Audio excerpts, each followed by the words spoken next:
Ever wonder why some nations just seem to cruise to success? While others hit a wall. Yeah, exactly. We're going to dive deep into that today Okay. and compare insights from two pretty fascinating books. One Yeah. from the 14th century Oh, wow. Okay. and one from the 21st century. All right. I'm intrigued already. Yeah, it's like having a historical conversation. Uh-huh. Yeah. So we'll be looking at Okay. the Muqaddimah by Ibn Khaldun, Mm-hmm. who is this brilliant scholar from 14th century North Africa. Okay. And then alongside that, we'll be looking at Why Nations Fail Okay. by Daron Acemoglu and James A. Robinson, who are modern economists. That's quite a time jump. I know, right? It's going to be fascinating to see how they connect across the centuries. Yeah, and what kind of insights we can get into what makes or breaks societies. Yeah. Okay. Well, let's start with Ibn Khaldun then. Okay. I find it fascinating that he was formulating these theories about societal development so long ago. Right. Talk about ahead of his time. Yeah. He even mapped the world as he knew it back then. Really? Yeah. Highlighting how interconnected societies were even way back then. Wow. But one of his most compelling ideas was this concept of group feeling. Group feeling. Yeah. He called it asaya. Okay. And it's kind of like, imagine you're part of a winning sports team. Okay.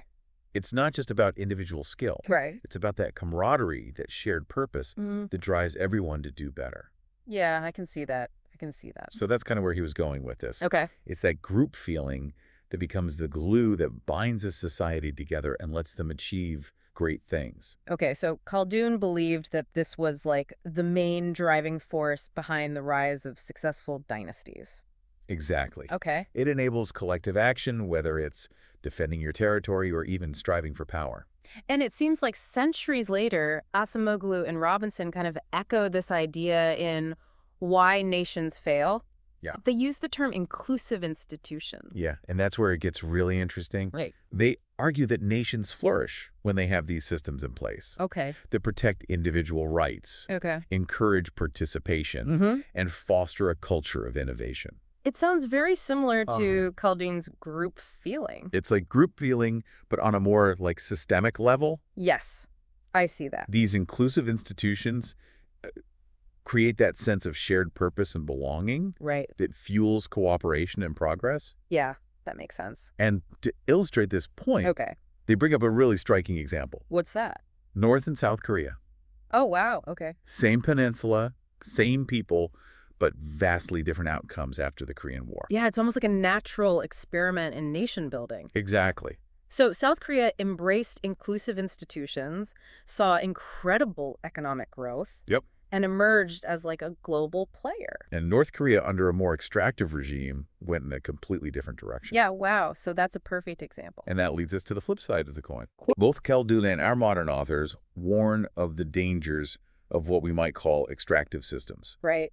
Khaldun argued that as dynasties age, Okay. they can lose their group feeling, become obsessed with luxury, Mm-hmm. and start exploiting their own people. Right. He even uses the decline of the Abbasid Caliphate as this classic cautionary tale. Because they were fractured by internal strife and weakened by these lavish lifestyles. Right? Exactly. Okay, so Acemoglu and Robinson, even though they're analyzing a completely different historical period, Yeah.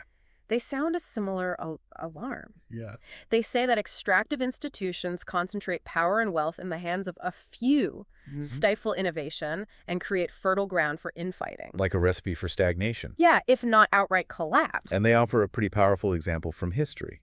Oh, what's that? The Dutch East India Company and its exploitation of the Spice Islands. Right. This case study shows how extractive institutions benefit a select few at the expense of the many, echoing Khaldun's observations about how unchecked power can just lead to societal decay. So fascinating how these ideas separated by centuries converge on such a crucial point. I know, right? It seems like both the Muqaddimah and Why Nations Fail are saying that societies thrive when they prioritize the well-being of all their members. Yes. Not just a select few. It's about creating systems that foster cooperation, encourage innovation, and distribute the benefits of progress broadly. Yeah, but that kind of begs the question, is there like a universal path to success? Right. Can Khaldun's ideas from the 14th century really fully explain the complexities of modern economies driven by individual innovation and global trade networks? That is a very good question. Yeah, that's where things get really intriguing. Hmm. While both the Muqaddimah and Why Nations Fail offer these like compelling frameworks, Yeah. can they really be applied across such vastly different historical and geographical contexts? Yeah, it's like trying to use a 14th century map Right. to navigate a modern metropolis. Yes. Some landmarks might still be there, Right. but the landscape has definitely changed. And Acemoglu and Robinson, they do acknowledge that. Yeah. They point out that even small initial differences in a society's development can snowball over time, Okay, leading to very different outcomes. so it's not a one-size-fits-all formula. No.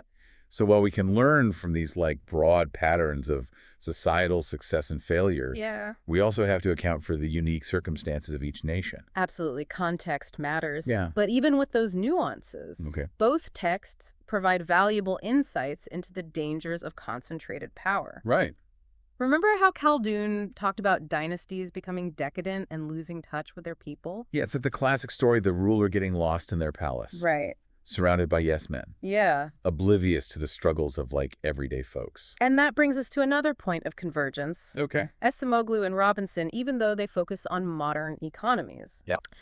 They also warn against the pitfalls of systems that concentrate power in the hands of a few. Okay. They argue that these extractive institutions stifle innovation Mm-hmm. and create incentives for infighting, Okay. ultimately hindering long-term growth. So both Khaldun and our modern authors are basically saying that hoarding power is bad for everyone. Yes, It leads to instability, resentment, and ultimately a less prosperous society. precisely. But here's where their approaches differ slightly. Okay. Khaldun seems to suggest that a strong sense of group feeling, that asabiya, Yeah. can be a counterbalance to the dangers of unchecked power. It's like that shared sense of purpose. Right. That collective will that can hold leaders accountable and Yeah. push for a more just system. Exactly.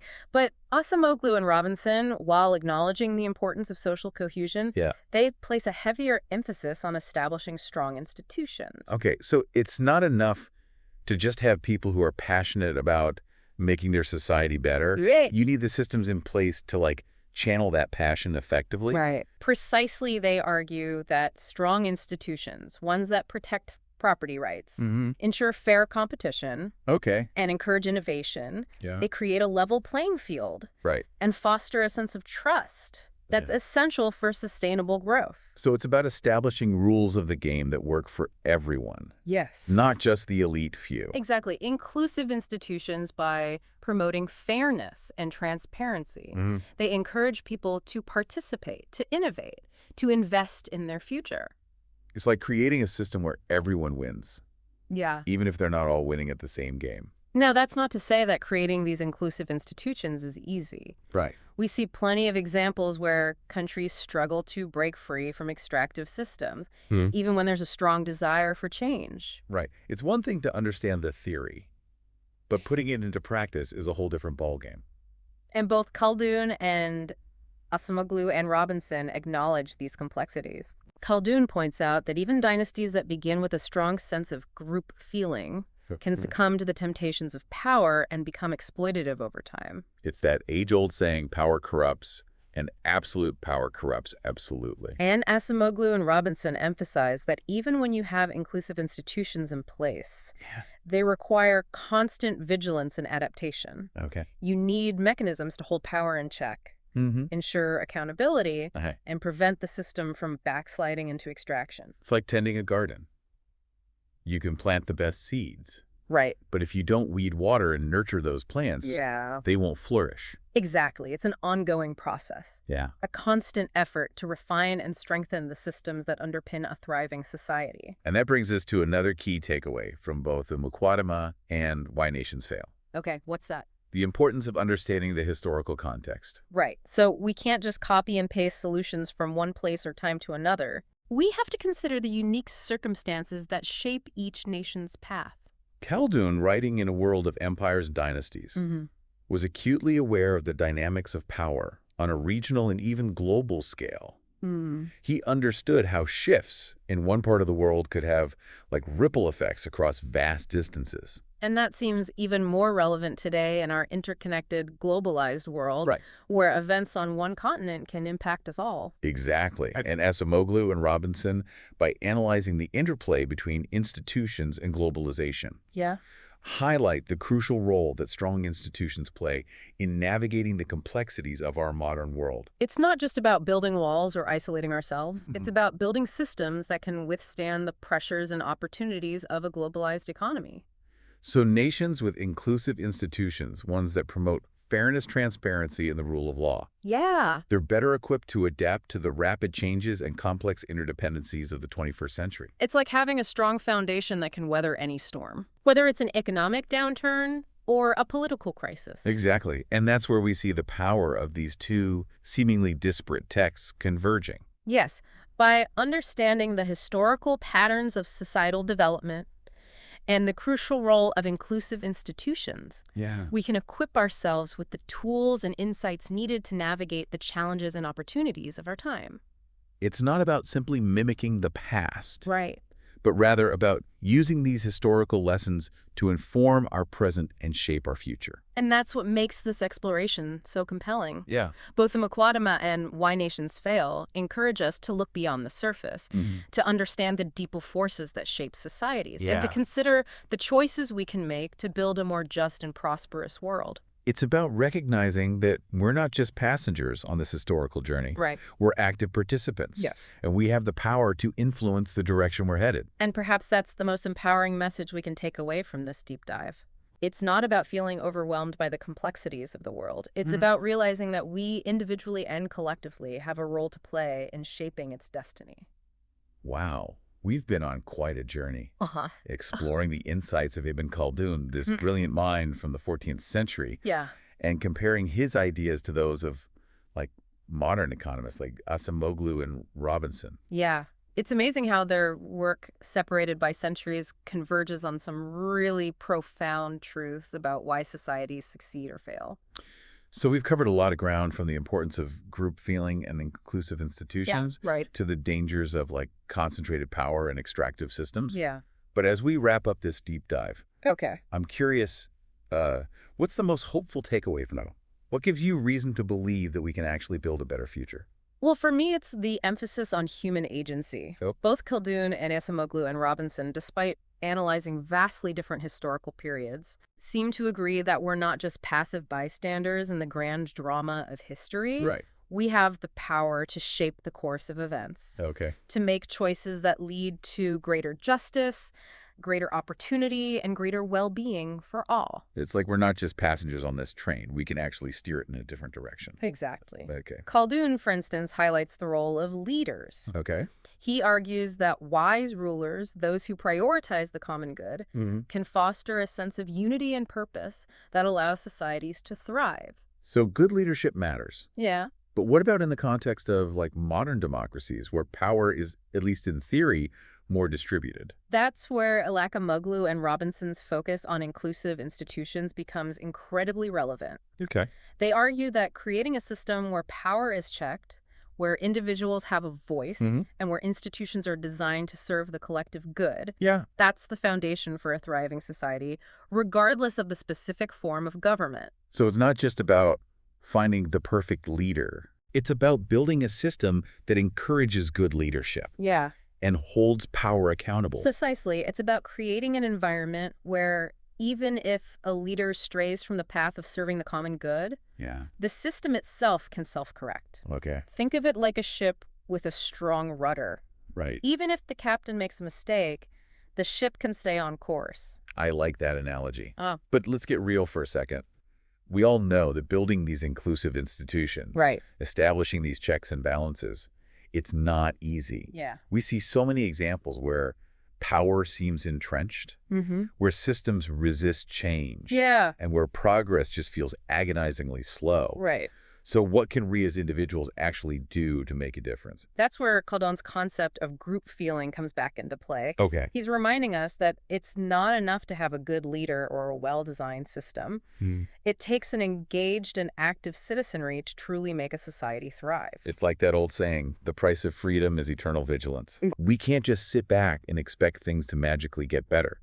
We have to be active participants in shaping the future we want. And Acemoglu and Robinson echo this sentiment. Wait. They argue that inclusive institutions are most effective when they're supported by a citizenry that understands its rights, participates in the political process, Yeah. and demands transparency and accountability. So it's a two-way street. Yeah, Inclusive institutions empower people, right. but people also need to actively engage with those institutions to keep them strong and responsive. Yeah, it's like a muscle. If you don't use it, you lose it.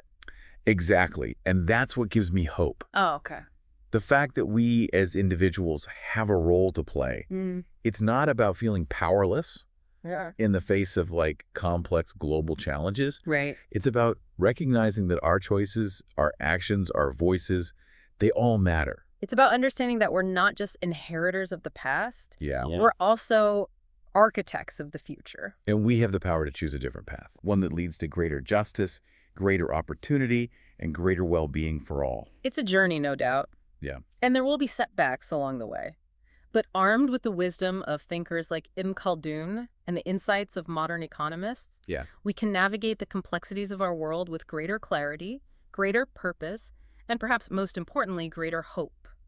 So as we conclude this deep dive, let's leave our listeners with this thought. Okay. The power to change the world isn't some mythical force reserved for the elite or the powerful. Right. It resides within each of us. Yeah. It's in the choices we make, the actions we take, and the voices we raise.